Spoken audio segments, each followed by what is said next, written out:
Thank you for being here. Honestly, it's never easy to sit through after lunch, after two speakers. I'm the third one before you get a tea break. But believe it or not, I woke up at 3 Singapore time to be here with you today. So please bear with me for 30 minutes, okay? Thank you. So what's more important to your business? Customers or employees? I'd like to hear from you. Employees, okay. What about you? Employees? Okay, who said both first? All right, those smart people there. Anybody else? Anybody thinks customers first? Customer is king, that old trick. You know, that used to work 20 years ago somehow. My father's days, always customers, always right. And that was the first thing I learned from him. He said, hell with the employees, you can replace them in a minute. But in today's world, to replace somebody, it can take you years. And the best thing is they're not even going to stay loyal with you because employees have choices nowadays. There are lots of opportunities out there for them. So we need to make sure, as a leader, we are somebody who cares for our employees first, because employees will care for our customers. So those who said both will get a gift right now. So who was the first one who said both? Okay, so here's it. Here's a gift for you. The biggest problem for leadership today is ego. And we all have it. You can't get away from ego. But the only thing we can do is how we manage it and use it for not only our good, but everybody's good. The first problem ego does, it corrupts our behavior. It's vulnerable for manipulation. And it narrows our vision. So how many of you feel your vision is kind of narrowed? Because that ego once in a while comes, you just got a new promotion, or suddenly this year was an excellent year for a leader, or I raised the percentage by 5 or 10%.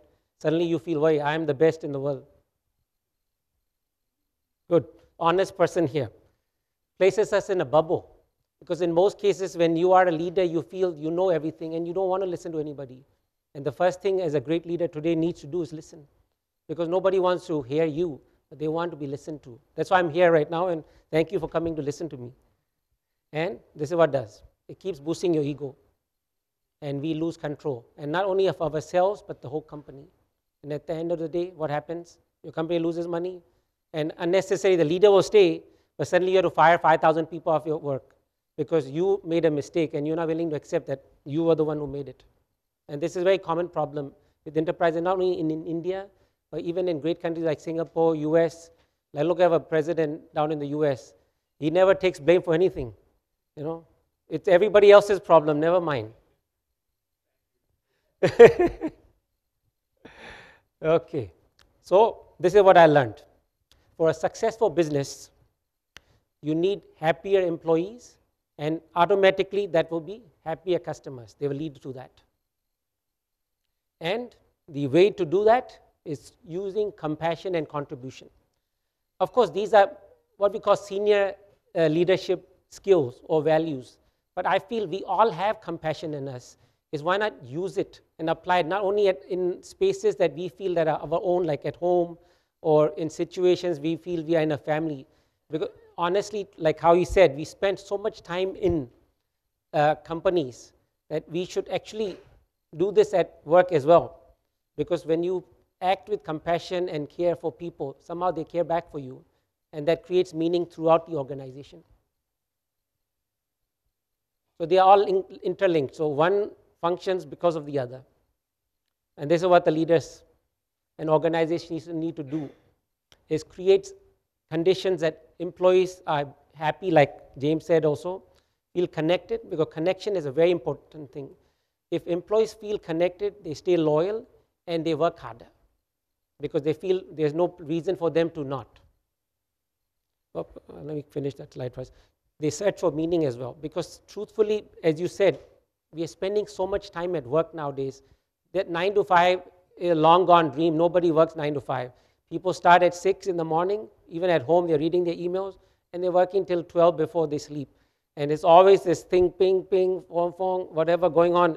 I know that from my wife. She works, she's a principal at a school, and honestly, even though they say you go to school at 7 and come back by 3, She's working the whole day and she has no time for me. That's why I come to do all these kind of events.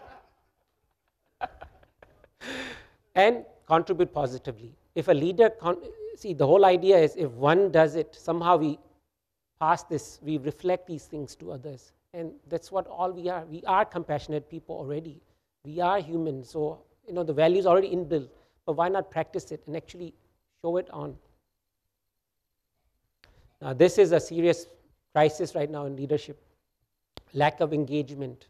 How many of your companies are having problems with company engagement right now? Are you James knows it. Anybody else? Okay. So what is the reason behind your lack of engagement, you think? So you're not making work fun for them. No reason, no purpose. They're just coming as robots or zombies, pay me my money end of the year, and I'm gone. Okay.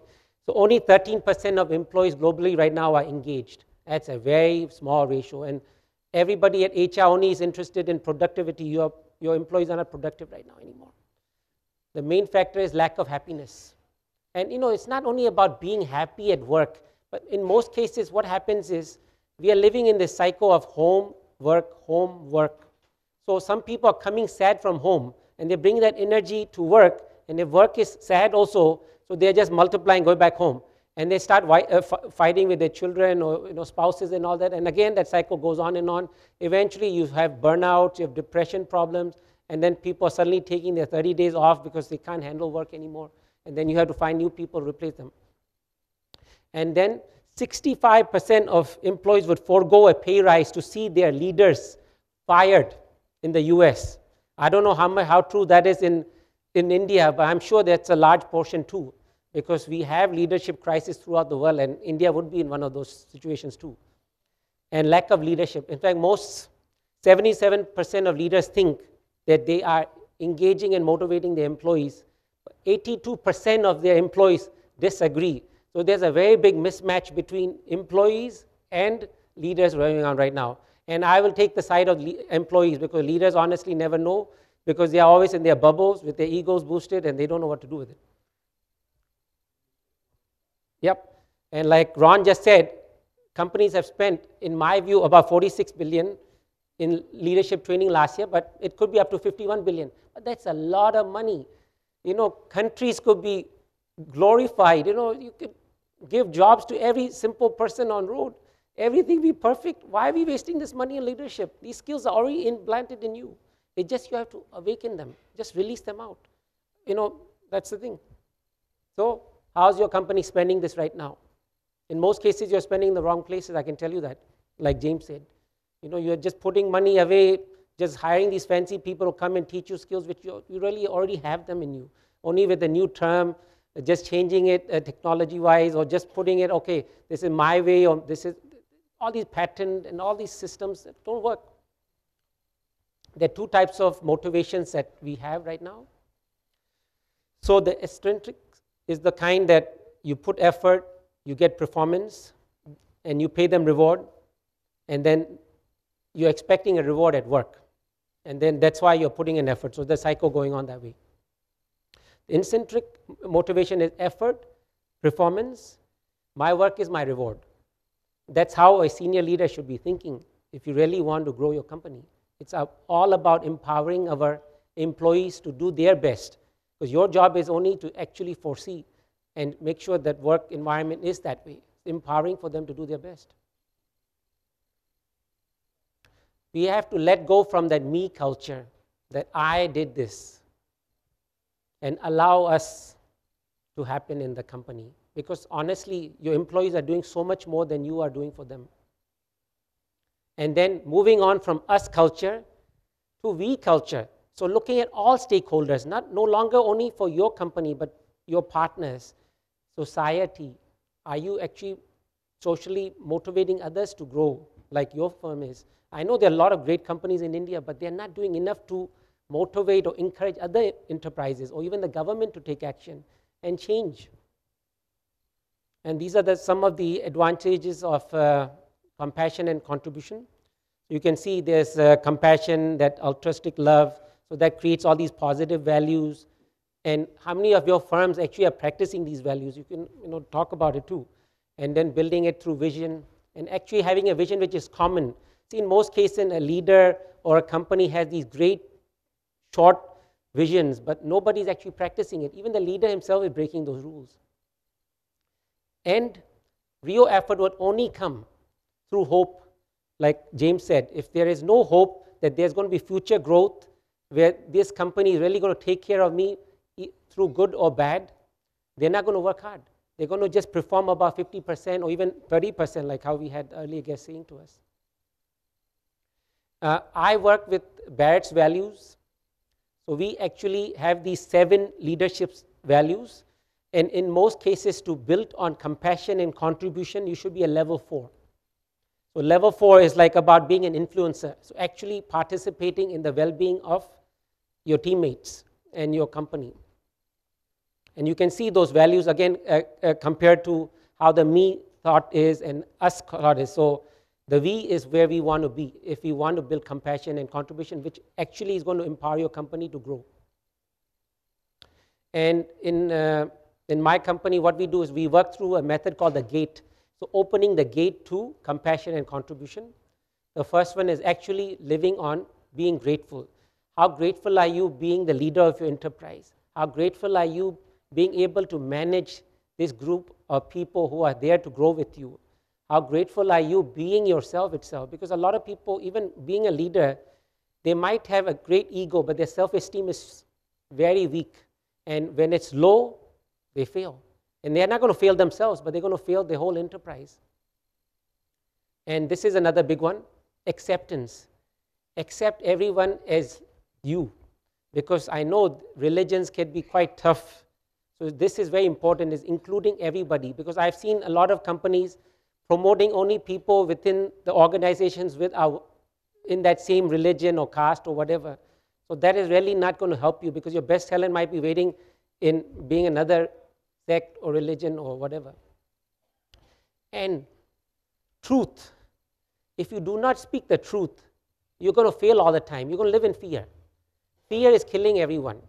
Fear of losing your job, fear of not succeeding, and fear of not even sharing your problems, because most leaders hide in this bubble where they are afraid to even share, because they know if I share this, people start judging me, and then they might think I'm somebody who's weak. Empathy. How many of your enterprises are currently working on empathy? That actually you see to the problems, like how James said, allowing that place where people can make changes as needed and grow, because they know the company understands their problems. Like when you have mothers who are pregnant after delivery, how many days are you giving to that to actually go and take care of their children? And then even giving paternal leave for men. Because a lot of companies have a tough time giving men that leave too, and saying, hey, you have to go take care of your child. And that's why we have such a problem in Singapore, in Australia, Hong Kong, where the parents don't want to have children because they don't have the time for it. And the governments really are having a tough time. So this is a kind of a chart for you to look through how compassion and contribution can be placed in action. Oh, let me go back, sorry. This will all work on its own. Perfect. So you can see hope, faith, vision, altruistic love. That's all about spiritual well-being. It's not only about well-being, because see, when we have faith, when we are living in hope, that is also boosting our spirituality at the same time. And spiritual people somehow tend to work harder. They are more productive because they understand that they are there for not only their good, but the common good of the world. And that provides you productivity, commitment, and all the triple bottom line. All the benefits come with it. Okay, this is some of the books I've written, and I have one more book to give away for that person who feels that it will benefit them. It's called Happiness Reinvented. So is anybody feeling not so happy today or last month or week? Anyone there out there who would like a book like that? Okay, fine. That lady is going to get it then. All right, perfect. All right. I have another special gift for all those people who are interested. Are you interested in this special gift? Okay, it's a special leadership kind of a gadget. Okay, here we go. Here comes the gift. It's a Barrett's Leadership Development Report. It will provide you clear guidelines. It's a 24-page report on your leadership skill. In fact, you will allow 15 assessors. So people from your company, even you could ask your family members to gauge your style of leadership or leading them at home, work and all that. It's a $3,000 value, okay? So if you are interested in this, please leave your cards behind with it, and we will choose one individual to do this, and you'll get a link, and then you choose the 15 assessors you want to do. So you will get all these areas that, you know, your values and your behaviors, and you compare them from your understanding to how people see you. So it's a beautiful report, 24 pages long. Tell you everything. And then what will happen is I will also do a one-on-one coaching with you on how you could change those and improve those values. So thank you. So any Q&A questions? Thank you.